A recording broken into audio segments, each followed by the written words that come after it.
E estamos aqui começando mais um Mundo Freak Confidencial. Aqui é o investigador Andrei. Eu estou aqui com nossos colegas investigadores Rafael Jacaúna. Sou eu. E Léo Mitocôndria. De boa. Avenida Ocean, número 112. Este é o endereço de uma das casas mais famosas da história do gênero de terror, a casa de Amityville. Se você não conhece muito bem esse caso, essa lenda da casa se propagou graças ao cinema, e também houve um livro onde os filmes foram adaptados também, onde contou mais ou menos a história dessa casa, que se não fosse essas obras, provavelmente ia acabar ficando muito no regionalismo, talvez na lenda urbana, e talvez nem saísse dos Estados Unidos, talvez nem saísse do estado deles. Dizem que sempre por trás de uma assombração há uma explicação escondida, e o que a gente vai falar aqui a gente vai contar um pouquinho a história por trás dessa casa, né, a casa de Amityville.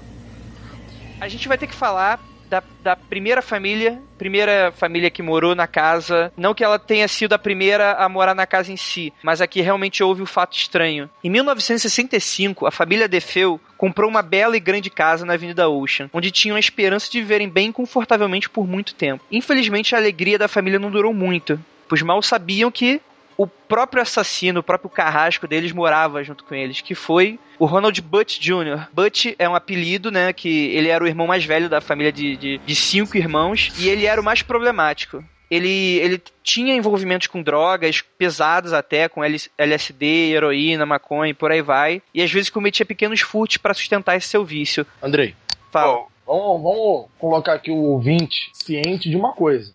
O caso de Amityville não é um caso que ele simplesmente, alguém que ficou supostamente ou verdadeiramente louco e saiu matando, né? Tem um quê de mistério aí do sobrenatural, né? Sim. Só de você ter falado já da questão das drogas, tipo, até aí já cai por terra, né, o mistério, assim, aqui, porque... Né? Aqui em Belfort Roxo tem um monte aí que fica drogado e sai correndo atrás da mãe, pai, facada, dando tiro, então esse caso é um pouco além disso, porque sabe como é que é Estados Unidos, né? O lugar amaldiçoado pra acontecer coisa ruim. O lugar. Então, eu acredito, eu vou ser bem sério, eu tô falando aqui pra explicar mais ou menos ao nosso ouvinte o contexto. E eu tô fazendo isso exatamente porque eu acho que o interessante desse caso não é esse primeiro, onde realmente acontecem essas coisas, é quando a segunda família for morar na casa. O Ronald, ele tinha uma relação um pouco mais complicada com o pai dele. Se ele era um garoto mimado, ele era um garoto que sofria bullying do próprio pai, ele era um garoto muito difícil de se lidar. Os dois brigavam bastante. Então, nesse todo esse contexto, existe sim uma motivação pra isso, porque no filme, coisa que a gente vai falar mais pra frente, vai existir a teoria de uma possível possessão. Mas assim, eu acho que é trabalho nosso, assim, deixar claro que existe esse lado também, e que não pode deixar só pelo lado sobrenatural, até porque vai ficar cada um aí, vai pensar o que acha, e até porque, sim, mais pra frente a gente vai contar realmente os casos que são muito estranhos e que pode não ficar só no gênero criminoso. Então calma aí, deixa eu entender aqui, deixa eu acompanhar junto. Então seria, por exemplo, o primeiro caso, né, uma provável causa dele foi problemas familiares, problema com drogas, e o caso seguinte, né, da próxima família, que também a gente vai abordar aqui, que seria uma implicação espiritual devido à primeira família. É isso que você está dizendo? Na teoria,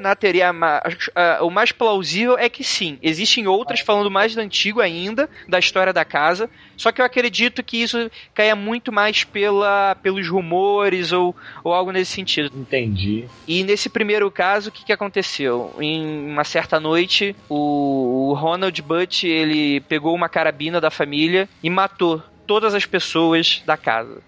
Que é o que acontece. Quando a polícia chegou na casa, todos estavam de bruços e todos eles estavam com tiro exatamente da arma que foi usada no crime pelas costas. Isso leva ao seguinte fato. Primeiro, que ele simplesmente, com a frieza e todo o calculismo dele, foi e matou a família inteira. Matou sem qualquer forma de arrependimento ou algo nesse sentido. Então, assim, mas é claro, quantas histórias a gente já não viu disso? A questão é que, como é que você atira numa cara, uma carabina não é uma pistola. Mesmo se fosse uma pistola, o estrondo já é um negócio inacreditável. Como é que uma família permanece deitada de bruços enquanto uma pessoa está atirando nelas uma por uma? É o seguinte, o primeiro fato estranho é esse. A pessoa dá tiro uma por uma, matou pai, matou mãe, foi pro quarto de 2 irmãos, depois foi pro quarto das 2 irmãs. E nesse processo as pessoas continuaram dormindo? Como é que isso aconteceria?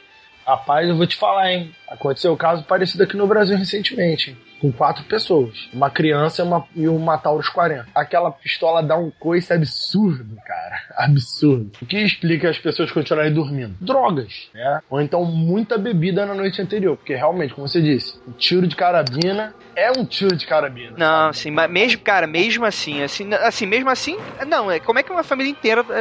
Eles não eram usuários de drogas. Não, você não entendeu. Quem matou, drogar uma bebida, drogar água e servir pra todo mundo é bem fácil. Será, Rafael? Isso parece muito aqueles tipos de crime por impulso, sabe? Não parece algo premeditado. Você levantou isso que eu tô falando. Mas é que se tivesse tomado alguma coisa, seria encontrado na perícia, né? Sim. Fizeram exames, existia exame do tipo? Tem que ver na época, né? Sim, que época sim. que foi, aliás? Foi em 74. Quando? 74.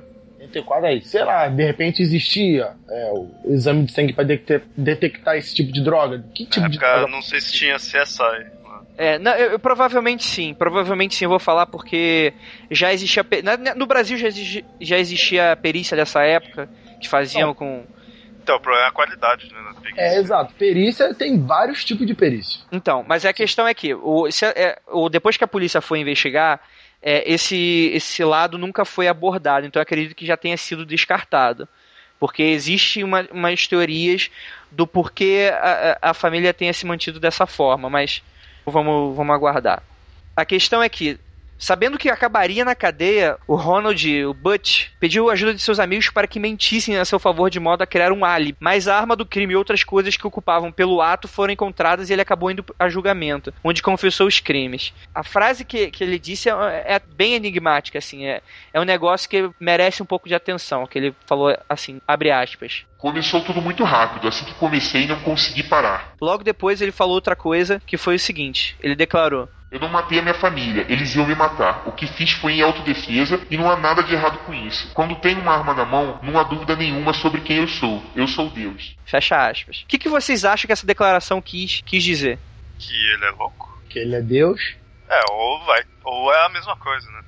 Sim. Cara, sei lá, porque realmente, quando você tem uma arma na mão, você se sente muito poderoso. Uhum. E o cara, quando tem um ajuste diferenciado, ou por causa de loucura, ou, sei lá, vamos pro lado espiritual, ou pelo sentido espiritual, tem uma tentação, uma obsessão, o cara tá maluco. De qualquer forma, se você acredita em espíritos que mexem com a cabeça das pessoas, ou se você acredita puramente em problemas mentais, nos dois casos a pessoa é louca. Nos dois casos. Porque ela não tá no seu juízo perfeito. Se ele tá com uma arma, ele dá uma entrevista falando que ele tinha uma arma e ele se sentia Deus, tá errado o negócio na cabeça do cara aí, né, cara? Eu acho o seguinte, inicialmente essa frase, ela tem um certo duplo sentido aí, nessa questão do eu sou Deus. Realmente, à primeira vista, pode parecer que o cara simplesmente endoidou, né? Isso justificaria usar um ato de loucura, o cara achar que é Deus. Mas eu acho que o sentido dessa afirmação foi mais sobre, no momento que eu tô com a arma na minha mão, eu sou a pessoa mais forte que possa ter. Eu sou Deus porque eu controlo o destino das pessoas. Exatamente como você falou, concordando com você, Rafael. É uma questão de controlar o destino das pessoas, então eu acredito que seja mais nesse sentido. E você falou esse negócio dele ter falado com os amigos dele pra ir também? Teve um negócio assim? Então, ele que tentou criar esse álibi, né? Algumas teorias falam que talvez ele tenha matado junto com os amigos. Porque isso daí, dele falar pros amigos dele, dá um quê de sobriedade, assim, pra ele, né? Se ele tivesse meio malucão mesmo, ou convencido do que tá fazendo o justo, o correto, assim, tudo, ele talvez não faria tanto isso de falar pros outros caras, né, cobrir. Sim, é um bom ponto, é um bom ponto. Quando o cara, ele se acha correto, né, ele não vai se preocupar em procurar álibi pra se justificar. Quando o cara, e se ele tivesse malucão, ou sendo possuído, ou por drogas, assim, tudo, ele estaria meio que, tipo, numa outra realidade. Ele estaria fazendo aquilo e nem, ou não percebesse, ou achando que estaria fazendo outra coisa, assim, tudo. Então não teria também porquê, né, de... Sim. E tem até a questão também que ele afirma ser legítima defesa, mas assim, vamos descartar essa hipótese que, assim, todo mundo levando tiro nas costas não é lá a ideia de legítima defesa, né? Não tem nem como, né? Então, ele acabou confessando os crimes, alegando essa autodefesa, porém mesmo assim ele acabou condenado mais de 100 anos de prisão, né? Então ele, até hoje ele tá vivo ainda, até hoje ele tá na prisão, ele tá preso. Então tá, mesmo com o crime resolvido, ainda ficou algumas questões um pouco abertas, né? Pois suspeita ainda que a irmã do Ronald Butch, a Dawn, é que a irmã mais velha, no caso, tenha ajudado a matar seus familiares para que os dois ficassem com o dinheiro da família. Pois, segundo alguns relatos, nas minhas investigações eu não encontrei exatamente de quem, os dois praticavam incesto. Olha que maluquice. E família saudável, hein? Pois é, né, cara? Essa suspeita surgiu quando foi encontrado um rastro de pólvora nas roupas dela. Isso faz com que o crime pode ter sido planejado, né? Mas é um mistério o irmão tê-la matado, caso essa hipótese se concretize. E acredito que, se foi isso mesmo, o assassinato dela poderia ser motivado por algum tipo de egoísmo do irmão para ficar com o dinheiro da família, ou ainda se livrar de uma testemunha. Bom, mas essa questão da irmã dele ainda é só uma... Não é certo nada, né? Isso fortifica a questão de ter matado várias pessoas ali pelas costas e não ter percebido, porque aí, primeiro, já são 2 pessoas atirando, e segundo, dá pra ser algo mais planejado. Mas mesmo assim ainda é muito difícil. Sim. Então, essa é uma questão relevante, né? Por que o pessoal não fugiu, né? Nos primeiros disparos onde ele matou os pais, né? Existem dezenas de teorias sobre isso. Se a gente for levar pra um lado mais crível, mais pé no chão, poderia ter se falado que as crianças foram forçadas a ficar deitadas, né? Mas assim, eu acho que a primeira reação seria talvez fugir da casa ou algo, porque são 3 quartos, cada qual 2 ocupantes, ou seja... E, sem falar nisso, os vizinhos também não escutaram nada. Ô, Andrei, também temos que lembrar o seguinte, no sentido prático. Eu não sei o tipo de carabina que ele usou, mas com certeza ele teve que recarregar a arma algumas vezes. Com certeza. Se for uma carabina de 2 tiros... Não, com certeza. Então ele demorou para fazer o serviço. Isso não foi tipo um negócio que ele demorou 2 minutos. Então, os ocupantes da casa, os ocupantes do quarto, eles estavam com certeza ou desacordados ou previamente amarrados. Mas eu creio que amarrados não estavam, porque as investigações iriam acusar que eles estavam amarrados por causa de marcas que ficariam nos locais. Então, a única explicação é que eles estavam desacordados, porque você não sai dando tiro em carabina, né, muito rápido. Sim. Incrível. Existe um processo, né? E é realmente, assim, foi um negócio muito premeditado. E teve tempo dele realmente mirar nas pessoas, ou seja, não houve nenhum tipo de reação, o que é realmente muito estranho. Bem, além disso, dos vizinhos não terem conseguido escutar nada, a possibilidade de ter algum tipo de silenciador também foi descartada. E essa eu acredito que teria sido teria sido a maior questão em aberto, né? Que foram mais de 10 tiros disparados e os vizinhos disseram em depoimento que estavam em casa. E 10 tiros. Foram 10 tiros. Foram assim, algumas pessoas já receberam mais de um tiro. Ah, bom. Sim. É uma família de 7 pessoas com ele, ou seja, ele matou 6. Se eu não me engano, foi 2 em cada pai na mãe. Então, a questão foi que a casa foi... Depois ela não se tornou uma das coisas mais acolhedoras do mundo, né? Mas houve-se uma família, em dezembro de 1975, um ano depois, que decidiu comprar a casa, né? Que foi a família Lutz. Andrei, agora vamos lá. Deixa eu fazer uma pergunta aqui pro Léo e depois você responde, por favor. Fala. Se vocês tivessem dinheiro no bolso, tá? Não um dinheiro ilimitado, um dinheiro adequado pra comprar uma boa casa aqui no Brasil, tal. Nada fantástico, algo bom.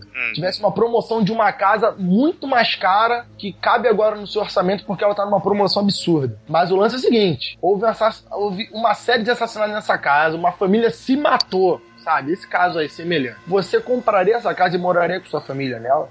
Com certeza. Porque estaria bem mais barato, né? Esse negócio é como ficar mais barato. barato. Eu compraria e se algum dia eu precisasse de dinheiro, eu alugava assim pra fazer tour, sabe? Aqui foi o que aconteceu, os assassinatos, sabe? E ainda ganhava dinheiro em cima disso. E você, Andrei? Cara, eu acredito assim, eu acho que se eu fosse morar com a minha família, eu acredito que meu pai não ia nem ferrando, ia pra essa casa. Mas assim... eu tô falando minha opinião, né? Não sei se minha família como foi, mas na minha opinião eu ia. Então, provavelmente eu sempre tenho um pé atrás com essas coisas. Então, assim, até pelo tipo de criação que eu levei, pelas coisas que eu acredito, ou talvez não, eu já não arriscaria. Não arriscaria. Até porque eu tenho um cagaço de qualquer história de fantasma, cara. Eu tô vendo aqui que a gente tem essas 3 opiniões, né? O mitocôndrio é completamente descrente, não acredito. Sim. O Andrei é Maxoromoto, mais ou menos. Mais ou menos. Camarada, eu já acredito em tudo. Eu te garanto uma coisa. Eu não moraria numa casa dessa com minha família. Não por mim, mas porque, assim, não é pra falar que eu tenho um corpo fechado nem nada do tipo. Mas eu eu tenho certeza que essas paradas não me afetariam. Eu poderia morar ali tranquilo, fantasma, pô, legal, tal, enfim. Agora, eu não sei o quanto essa energia negativa da casa, independente se é fantasma ou não, mas só pela energia negativa em si, ela poderia afetar pessoas mais suscetíveis, como crianças ou, eventualmente, minha esposa. Então, eu não moraria numa casa dessa com minha família. Entendi. Então, o seu lado é uma questão... É que, assim, pelo que eu entendi, você tem a sensibilidade de pedra, né? Você realmente nunca viu nada. Não, eu já vi. Cara, você já viu e você nunca me contou nada. Calma aí, para tudo. Cara, me conta essa história. Que porra é essa que você já viu? Ver não, eu já senti coisa. Como a gente falou até no outro programa, olha, eu nunca vi alienígena, nunca vi nada. Mas, cara, eu já passei por situações... Belfort Roxo, né, cara? Aqui é um lugar amaldiçoado. Pô, a cidade inteira foi construindo um grande cemitério indígena, né? Mas foi, Andrei, sabe? Belfort Roxo, sabe? Portugueses matavam muito pra fazer aquele bagulho. Brincadeira. Mas, pô, já percebi, já senti muita coisa estranha. Pessoas assim que eu nem conheço já falaram coisas. Tudo bem, boa parte dessas coisas é muito enrolação, sabe? Pra enganar a trouxa. Talvez tenha me enganado, talvez não, mas eu acredito muito em energia e espírito. Eu acho que não me afeta, apesar de eu pressentir coisas. Mas eu não posso garantir pelas pessoas que estão comigo. Entendi. Pô, cara, quando meu avô era doente, eu ficava na casa dele, tinha um fantasma na casa do meu avô. Que isso, cara? Que isso? Todo mundo escutava a cozinha fazendo barulho à noite. Aí tu falava assim, eu primeiramente fui fazer essas investigações.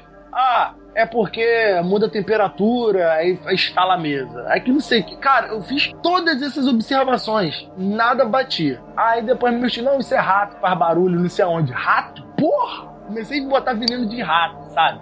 Eu tinha uns 16 anos. Aí o pessoal, Rafael, tá botando... Não, tô botando veneno de rato e tal. Cara, toda vez fazia a mesma quantidade de barulho, quase as mesmas horas. Todos os meus tios ouviam, minha mãe ouvia, minha tia ouvia. Um belo dia eu entrei na cozinha com tudo escuro e eu comecei a orar. Fiz uma reza, rezei Pai Nosso, levei meu crucifixo, levei meu rosário, meu terço e tal. Puxei, pedi, fiz, enfim. Cara, sumiu. Ninguém nunca mais... E detalhe, eu não contei isso pra ninguém. É um belo dia, no dia seguinte, o meu tio dormiu na casa e falou assim, oi, sumiu o barulho. Acho que o rato morreu, hein? Tinha tirado veneno de rato há uma semana e o barulho tinha continuado nessa semana. Né? Morreu, é isso aí. Todo mundo, não, realmente. Parou o barulho. Pô, legal, aquele veneno funcionou, aquele não sei o quê. O rato fez as malas ou o espírito desistiu. Entendeu? Cara, você exorcizou uma casa, cara. Sério. Não, parabéns. A cozinha, cara. Era só a cozinha que fazia barulho. Ah, tá, realmente. Então era a empregada que tinha morrido na casa, tá bom. Sim, não, pior que a casa do meu avô construiu aquela casa. Ninguém morou lá antes, sabe? Sim. É o fantasma do rato. Depois do veneno do rato, o rato morreu, o fantasma exorcizou. Enfim, como eu só acredito que só quem faz mal pra seres vivos são outros seres vivos, por isso que eu acho que não me afeta essas paradas, mas... Sim. Então tá, vamos voltar que a gente já tá... Então tá, George e Kathleen Lutz, além de seus 3 filhos, mudaram pra casa 1 ano depois. E esse é o segundo caso, onde que realmente as coisas começam a ficar pretas. Então, basicamente o que acontecia foi uma grande... Como é que eu poderia explicar assim? Um grande clichê de histórias de fantasmas, né? Você já viu isso, com certeza você já viu alguma história, já viu algum filme, com certeza você já viu algum desses elementos, né? Inicialmente eles disseram que não estavam incomodados pela casa, do que ocorreu na casa, mas logo começaram a viver lá, né? Olha só, eles levaram um padre para benzer a residência. Durante a bênção, o padre afirma ter ouvido uma voz que dizia para ele ir embora. Porém, ele não relatou isso à família inicialmente, né? Que padre filha da mãe, né, cara? Olha só, trollou aí. Aí não, padre, aí é muito fácil falar, depois que a merda acontece, falar, não, eu escutei vozes aqui mesmo. Pô, padre. Aí não. Sim, o padre apenas recomendou que eles não usassem o quarto onde o fenômeno tinha ocorrido, né? O fenômeno, no caso, provavelmente o quarto do Butch. Porque se os pais morreram num quarto e as crianças nos outros... Foram todos, né?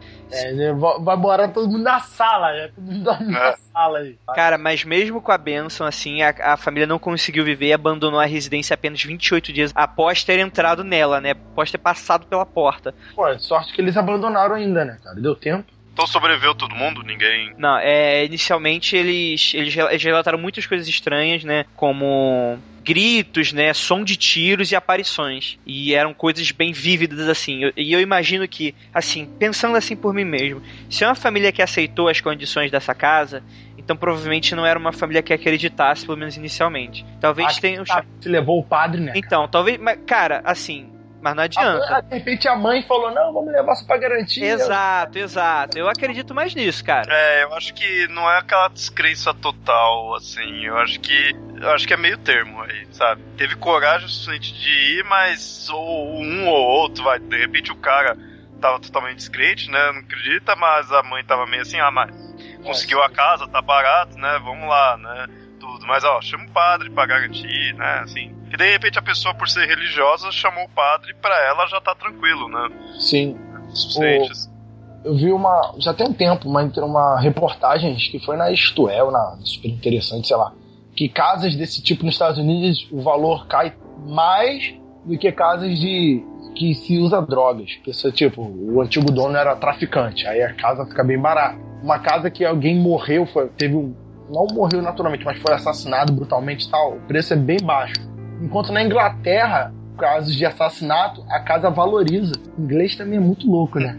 Nossa. Você vê que é bem uma coisa de cultura, né? Justamente porque as pessoas na Inglaterra fazem isso que o Léo falou. Elas começam a fazer o lugar de turista, sabe? Pra deixar pessoas investigarem fenômenos sobrenaturais, extranormais e tal. E o cara tem dinheiro com isso. Como será que aqui no Brasil? Aqui eu não sei muito se o negócio fica mais barato e tudo. Eu acho que foda-se, né, cara? Eu acho que é meio com Joelma e nego construir um prédio novo e tá tudo certo, né? Mas aqui no Brasil, sabe o que acontece? Eu vou até te dar um adianto. Aqui no Brasil, você não tem registro dos acontecimentos, porque, se eu não me engano, esse tipo de registro, eles são particulares. Eles não podem ser divulgados. Se você, por exemplo, tem uma casa, aí, tem um assassinato na casa, a imobiliária não é obrigada a te contar que aconteceu isso na casa, sabe? Inclusive, ela é incentivada a não contar pra manter... Mas se for uma coisa pública, assim, alguma coisa que aconteceu forte, assim, não, se aconteceu forte, mas, beleza, por exemplo, aqueles casos que ficam dentro da região, dentro do bairro, coisas pequenas, sabe? Mas aí que tá, você vai saber pela televisão, mas não pela imobiliária. Sim. E se você não quiser comprar, problema, vai aparecer alguém que queira, que não sabe da história, entendeu? Agora, nos Estados Unidos e na Inglaterra e tal, você quando vai comprar uma residência, você pede todo o histórico de quem morava lá, tipo carro, saca? Era um antigo dono e tereréu, e tem todo um histórico, até pior do que carro aqui no Brasil. Então vai ver que também. Eu acho que aqui no Brasil a imobiliária ia colocar até uma taxa a mais, sabe? Tipo, já que tem fantasma, então aumenta o preço aqui, tem uma taxa por... Imposto fantasma. Isso, vai colocar o imposto, né? Imposto de aparição aqui. Mas é realmente muito interessante isso, Rafael, que realmente como é que você vê a diferença de cultura, né? A família Lutz foi a última família a viver no local, né? Foi a última, mas foi logo depois, né? Também. Sim, foi logo depois, mas não houve mais, né? Então vários caça-fantasmas iniciaram suas investigações no local. E por favor, eu falei caça-fantasmas, não imagine os 4 caras com armas de... mas aí que é legal. Tarde demais, Andrei. Pois é, então. Realmente são caças-fantasmas tipo aqueles caras que são encanadores lá, que passa toda hora no Discovery Channel. Ele tá falando do Super Mario, cara. O Taps, que também tem tem várias casas, tem inclusive... Tipo esse dos filmes, aquele filme sobrenatural, né? Os caras vão com equipamento... Então, sim, cheio de equipamento. Microfone, luzes. Sim, inclusive também um casal muito famoso, que agora não me recordo o nome, eu acabei não pegando, que acho que é o casal mais famoso que tem de caça-fantasma lá nos Estados Unidos, que tá... O cara já morreu, mas a mulher ainda tá viva, tá velhinha. E eles tiveram um filme recentemente agora nos cinemas. Se eu não me engano, foi Invocação do Mal, mas eu não tenho certeza. Invocação do Mal, isso mesmo. Os Warrens. Sim, eles estiveram nessa casa e foi o caso mais impactante deles, e que eles afirmaram que a casa realmente é assombrada. Eita, ferro, agora até arrepiou aqui, cara. Então tá. Então vários desses caça-fantasmas diversos foram lá investigar os fenômenos, né, documentados na casa. O acontecimento mais famoso é registrado em foto, onde se pode ver claramente uma criança espiando o fotógrafo de um dos quartos, sendo que a casa estava vazia. Eu vi essa foto aí, cara, essa foto a gente vai deixar no post. Então, se você quiser, entre lá no www.mundofreak.com.br, vai no post desse podcast. Show. Acho muito louco essas coisas. É isso. Olha. Cara, olha só, aí que tá. O que se faz com uma casa dessa? Toca fogo, cara. Toca fogo, sabe? Não, mas pô... Não, até aí o Rafael tava, não tem problema, não tem problema. Não, aí que tá, o Andrei.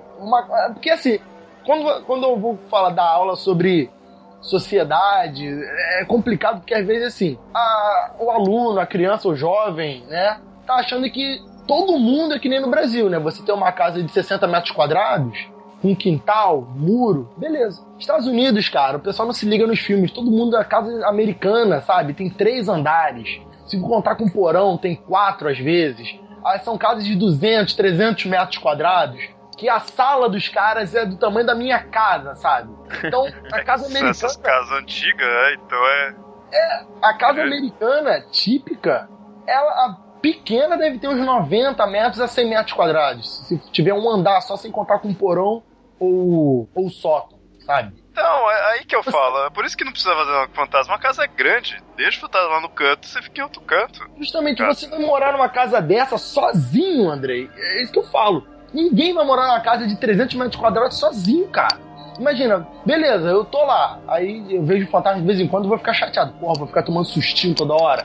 Sabe? Pô, fantasma, qual é? Mas um dia morar com minha família, ou levar amigos. Imagina, eu vou dar uma festa e me levar... Não, rapaz, não vou na tua casa, não. Que, pô, eu vejo criança lá de madrugada, não dá. Pô, ninguém vai querer me visitar, cara. Pô, mas no Halloween você pode dar altas festas. Pô, uma vez por ano, velho. Não é Halloween, é dia do Saci, tá? Não, vai ser lá vai ser... Não, tá bom, vamos voltar aqui, que o caso é sério, realmente. Então, eu vou dar um aviso pra vocês ouvintes, a foto realmente ela é bem sinistra, então tenham cuidado na hora de clicar, assim, eu não quero ninguém infartando, tá, ninguém me processando por causa disso, tá, por favor. Se infartar, voltem aí como fantasma e puxem o pé do André. Eu ia falar pode puxar, mas não vou arriscar não, cara, não vou arriscar não. Segundo relatos, a mansão, a casa, era realmente assombrada. A voz que o padre escutou, eram vozes masculinas, ou seja, mais de uma. E quando saiu da casa, o padre notou que seu carro apresentava problemas e que, além disso, segundo ele, o capô havia se levantado abruptamente, estilhaçado o vidro frontal, a porta do passageiro havia sido aberta e os limpadores do vidro haviam sido ativados repentinamente. Quando ligou o carro, ele atolou. Não, esse padre aí também tá de sacanagem, né? Ó, eu escutei vozes, saí da casa, o para-brisa tá quebrado, o capô aberto, atolado, e ele não chega pra família e fala assim, vem cá, sai daí, tá com o diabo no diabo. Sim. Esse padre também tá de sacanagem, né, cara? Sim. Vai falar depois que a merda acontece? Não, tinha que falar antes. Durante o curto período que o casal, os Lutz, permaneceram na casa, eles notaram que as portas e janelas se abriam e fechavam abruptamente, né? Crucifixos eram colocados de ponta cabeça e enxames de moscas surgiam sem nenhum motivo aparente. De acordo com o Sr. Lutz, né, o pai, havia um cômodo secreto na mansão que era pintado de vermelho e cheirava a sangue e ovos podres. Ele também afirmou ver rostos na parede, que posteriormente reconheceu como sendo de Ronald DeFeo. A senhora Lutz também relatou que sentia mãos invisíveis a agarrando e que tanto sua personalidade quanto a do marido haviam sido mudadas drasticamente durante o período que viveram em Amityville. Isso aí se chama influência maligna, tá vendo? É isso que eu falo. Pessoas suscetíveis a energias negativas, não, independente se você acredita em fantasma ou não, o ambiente fica carregado, cara. E, porra, assassinato é um negócio muito sério, sabe? É muita energia negativa. É que nem quando você, sei lá, quando eu conheci o Andrei, sabe? Ficar perto dele é uma energia negativa concentrada. E eu me senti triste. Você se sente triste sempre quando tá perto dele, então? A não ser que a Ira esteja com ele. Quando tá a Ira ou tá o pai do Andrei perto dele, aí beleza, fica tudo certo. Ai, meu Deus do céu. Porque são pessoas felizes, entendeu? Pessoas felizes. Tá bom. Então tá. Então, assim, vamos concluindo aqui. Será que alguma força sobrenatural seria capaz de obrigar um homem a assassinar a família? E Andrei, fala. Deixa eu te perguntar aqui. Essa segunda família, então, aquela história do filme, nada aconteceu, né? Então. Antes de qualquer coisa. Aquele filme, ele realmente foi romanceado. Muito. Foi romanceado, mas segundo os relatos, realmente, parte daquilo aconteceu. Talvez não a coisa da tentativa de assassinato. O filme, vamos contextualizar os ouvintes aí. O filme, no caso, estão falando qual versão? A gente tá falando da última versão dele, que foi com o... esqueci. Ryan Reynolds. Que, se eu não me engano, é a versão de 2010. Não me engano. Porque tem uma versão mais antiga ainda, que foi baseada mais no livro, que foi na década de 80.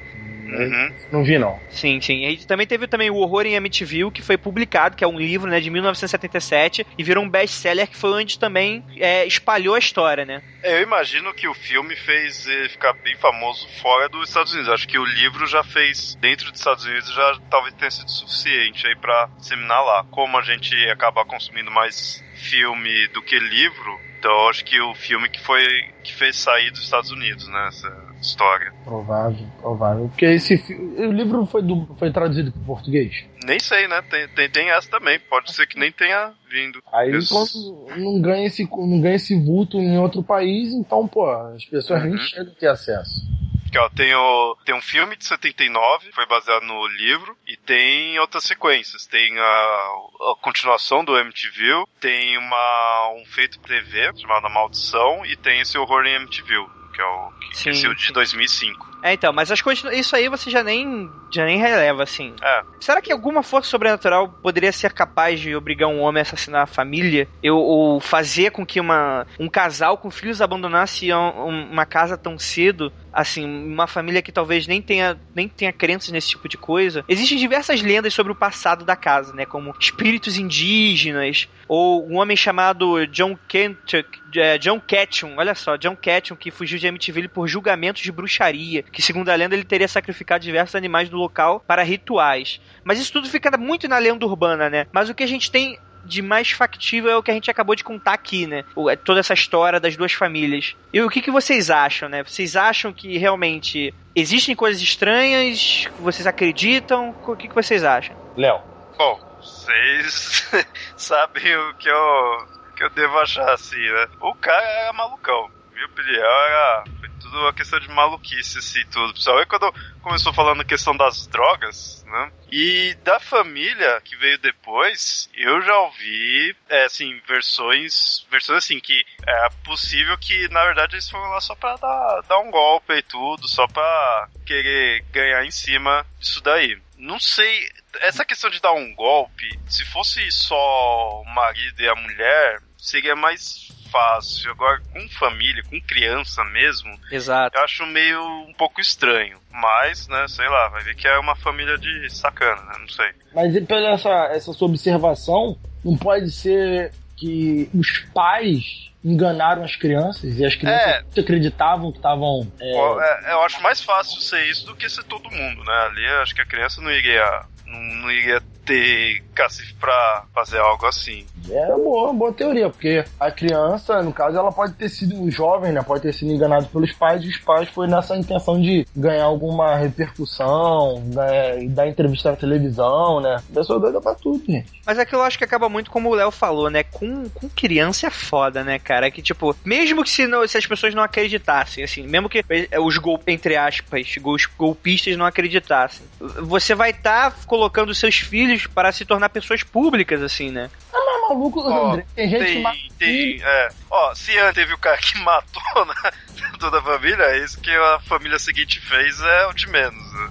Porra, você disse que joga a filha da janela, cara. Não vai fazer golpe aí pra ficar famosinho, deixando só os filhos com um pouquinho de medo? Pô, que isso? O que você acha, Rafael? Cara, eu já acredito mais na versão espiritual, sabe? Porque, não sei, cara, quanto mais antigo é um local, quanto mais mas assim, é alguma coisa, pode falar. Você acha que veio da onde? Que veio do fato do outro ter matado, ou o outro já matou por ter algo estranho na casa? Pô, cara, isso aí é uma boa. Eu realmente não sei, de repente esse maluco drogado aí, ele, sei lá, sem querer manifestou uma coisa negativa e essa coisa convenceu ele, mas eu tô mais inclinado a acreditar que os assassinatos que ele provocou amaldiçoaram a casa, sabe? Então, tipo, ele pode ter matado só por ser maluco ou drogado, mas aí sim que que começou a questão da maldição. Né? Isso, e porque também tem toda uma questão psicológica, né? Quando você entra num local predisposto a acreditar em alguma coisa, cara, aquilo ali vai ficar assombrado porque você quer que seja assombrado.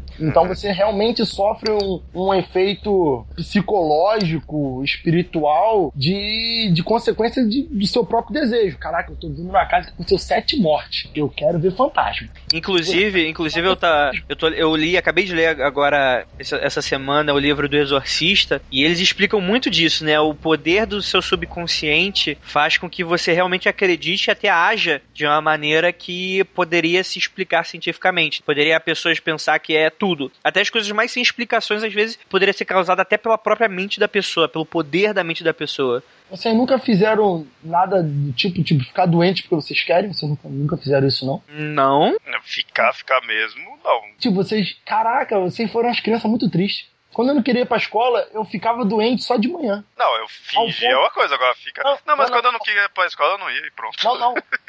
Aí que tá, depois que eu descobri que depois que eu quebrei meu braço, minha mãe me parou de obrigar a ir pra escola. Então eu comecei a faltar sem nenhum problema. Mas eu sabia que minha mãe não gostava. Então eu fazia ficar doente. Aí quando dava meio-dia, 1h, eu melhorava. Aí minha mãe ficava sempre assim, nossa, você só fica doente de manhã.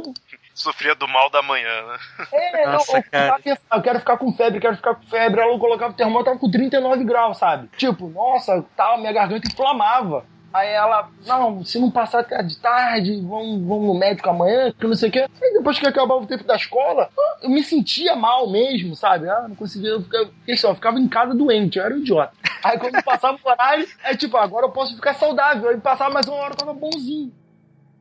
Tá, gente, eu acredito o seguinte, realmente, o Butch, ele realmente, ele falou depois, ele contou várias histórias, né, uma delas é que ele tinha estado possuído na hora que ele fez os disparos, assim, e é claro que isso fica, depois de tanta história desse dito pelo não disse, talvez fique um pouco claro que o cara, na verdade, ele tava querendo não ser culpado pela coisa que ele acabou fazendo, né, poderia ter sido um crime por impulso. Ele disse pelo que ele foi possuído? Não.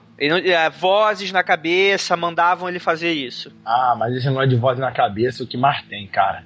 Pois vozes na cabeça, um negócio terrível. Então tá, já esse segundo caso, assim, eu não duvido. Talvez quando há mortes muito traumáticas, uma carga realmente muito negativa, talvez, que não, né? Não poderia ter acontecido. Houve-se essa foto, né? Essa foto já foi mexida, não há montagem que eu digo digital nela, ou acreditar no fotógrafo. Então a questão é acreditar. Agora a questão é que eu não tenho agora as informações de como essas fotos foram tiradas, assim, se tinha mais gente na casa verificando, se estava seguido por polícia, acho que é tipo assim. Quais fotos? A foto do garoto. Do garotinho. Que, assim, eu imagino que quando você vai visitar uma casa que está com a imobiliária, você não pode simplesmente pegar a chave, entrar e beleza, tá tudo certo. Provavelmente, qualquer pessoa que tenha tirado essa foto devia estar com uma agente da casa, principalmente da imobiliária, não sei. Não, depende. Por exemplo, quer ver um exemplo? Você, naquele próprio seriado Breaking Bad, tem dia que você pode entrar na casa à vontade, que é dia de visita. Você não pode entrar de uma vez. Depende do esquema. Sim, então, assim, eu não creio nem descreio. Como eu sempre acabo fazendo aqui, eu sou chapa branca com relação a isso. Não, o Andrei é o cara que é mais ou menos, né? Mais ou menos, né? Mais ou menos. Não! Eu sou, sim, o André. Viu? É pra agradar todos os gostos. Aqui tem... Cara, o André é um cocô, mano. Ele não... velho. Meu Deus. Então, eu acho que a questão realmente ela é muito estranha, né? Você tem vários relatos. Tirando a do Butch, a principal dos assassinatos, você tem dessa família Lutz, né? E os Lutz. Pode ser, não adianta, você vai achar o que você quiser, você está enveredado a não acreditar, você não vai acreditar, se você quiser acreditar, você vai acreditar, mas você tem grandes relatos aí de grandes pesquisadores paranormais, como os irmãos Warren, né? Os Warrens. E são irmãos ou são um casal? Desculpa, não, eu não, acho que é um casal, desculpa, eu não... Um casal. É um casal, que realmente, pra eles foram... que eles falaram que com certeza ela é assombrada e que foi o pior caso que eles já tiveram, assim. Foi coisas do tipo de agressão física mesmo, de ser realmente coisas pesadas. Então, assim, é difícil falar, né? Mas eu acho que eu acredito nessa segunda parte da história. Eu acredito. Cara, o lance é o seguinte, né? Assim, quando tu vê histórias americanas, você sempre vê a seguinte coisa. a tendência, isso não é um comentário preconceituoso, apesar que com certeza alguém vai achar que é, a tendência é que tudo que envolve muito a cultura africana envolve muito o espírito. Ainda mais, por exemplo, acho que as histórias mais assustadoras você aqui no Brasil vai ter com coisa de chamado, entre aspas, de macumba, né? Que seria mais pra Umbanda, Candomblé, e nos Estados Unidos com o voodoo, né? Toda aquela comunidade do sul, onde era altamente escravista e tal, você vai sempre ter as histórias de terror mais macabras, cara. E eu não sei, porque mexe diretamente com o espírito e com coisas do gênero, então você sempre tem muitas histórias assim, e os americanos adoram essas casas grandes, que na minha opinião, vou repetir, é o lugar mais propício pra dar merda, cara. Ninguém precisa morar num lugar de 300 metros, cara. A não ser que você seja um jogador de futebol milionário. Mas, enfim, mitocôndria, o que tu acha, cara? Sei não, a questão da casa é que essas casas antigas eram assim, né? E aí que tá, por isso que eu falo, é casa grande, dá pra você repartir ela com um fantasma, não precisa ficar... Egoísmo, né? Esse egoísmo. O cara quer morar ali, deixa ele morar também. Deixa, pô. A casa deve ter uns 300 quartos, meu. Você não vai usar isso. Deixa o fantasma lá, vive lá de boa, sabe? Aqui no Brasil, o fantasma vai procurar um lugar melhor, cara. O fantasma raramente vai morar na casa de 2 quartos, sabe? Não tá afim. Aqui só kitnet, aqui nem o fantasma paga apartamento, cara. Pô, sério, né, cara? Geralmente o fantasma em prédio mora onde, Andrei? Nos corredores, nas escadas. Quem já não tem mais espaço, né, ali. Então tá. Eu fico imaginando nesse caso aí, o assassino aí, que ele ainda tá vivo, né? Sim, você encontra imagens dele, já são várias entrevistas já que ele já deu, você consegue encontrar as imagens. Isso é interessante, ver o que ele acha disso tudo, depois, né, do que... Então, ele realmente... eu tenho até aqui você vai falando aí. Ele foi condenado à prisão perpétua? A várias, né? Isso que é bizarro. Ele vai morrer, vai ressuscitar e vai continuar ali preso. Essa lei americana é muito boa, porque ela é totalmente redundante. As penas dela são somadas. Somada, pra cada coisa. Tipo, meio que, tô meio falando a grosso modo, mas vai por ele ter matado várias pessoas, né? Acaba juntando uma coisa mais ou menos assim. Vai de acordo com as coisas que você foi fazendo. Então ele vai somando. Se eu não me engano, eu posso estar errado nesse ponto, mas se eu não me engano, por exemplo, aqui no Brasil, se você explodir um ônibus, você é condenado por assassinato, múltiplos assassinatos, mas é uma pena só. Nos Estados Unidos, na maioria dos estados americanos, se você faz a mesma coisa, você é julgado por cada morte. Cada morte ali. Aí a pena é totalmente somada. Matou 10, vai ser 10 condenações diferentes. Quando uma acabar, começa a outra. Isso tu nunca vai sair mesmo. Com certeza. Mas então, o Ronald Joseph DeFeo, o Butch, né? Ele está encarcerado em Green Haven Correctional Facility em Beekman, né, em Nova York, e sua história da noite do assassinato mudou tantas vezes ao longo dos anos que nesse momento ninguém acredita em qualquer coisa que ele tenha a dizer sobre eles. Caraca, ele já mudou a história dele várias vezes. Já falou que foi legítima defesa, já falou que foi possessão, já falou que ele ficou enfurecido com o pai, já falou de diversas coisas. Então, assim, realmente ele é um cara que ninguém mexe com ele, assim. Eu vou te falar, eu apostaria um drink, cara, que tem várias mulheres que devem mandar carta pra ele dizendo que é apaixonada por ele. Você viu o Mason lá, que a garotinha de 25 anos tá querendo casar com ele? Pô, cara, Estados Unidos, cara, Estados Unidos, esse pessoal, sério, velho, eles estão, assim, enfim, é Estados Unidos. Fala que japonês tem problema, mas americano tem muito problema também, cara. Então acho que a gente já pode finalizar, né? Mas rapidinho, mas ele chegou a comentar alguma coisa do caso que veio depois, assim, tipo, não. E falar, realmente, isso daí deve ter sido porque eu matei. Até porque eu acredito que não seja nem, sei lá, não tenha nem o que se meter no caso, né? Então talvez não tenham feito essa conexão, assim. Mas então é isso. Então acho que a gente já pode concluir o caso, a gente já deu aqui a nossa opinião. Comentem aí no post o que vocês acham. Se você tem alguma informação adicional que vocês poderão falar, algum documentário, alguma história, algum filme ou livro que a gente deixou passar, comentem aí. E eu acho que é isso, né? Então... Agora, ouvinte, deixa a sua opinião aí, algum filme que você acha que se encaixa nessa história aí, que você gostou de ver, e principalmente, o que vocês acreditam? É igual o André? Mais ou menos. É igual o mitocôndria? Não, vamos fazer um museu aqui, vamos ganhar grana com essa parada. É fantasma mesmo, é influência do diabo. O que vocês acham? Então é isso, pessoal, e até a próxima investigação.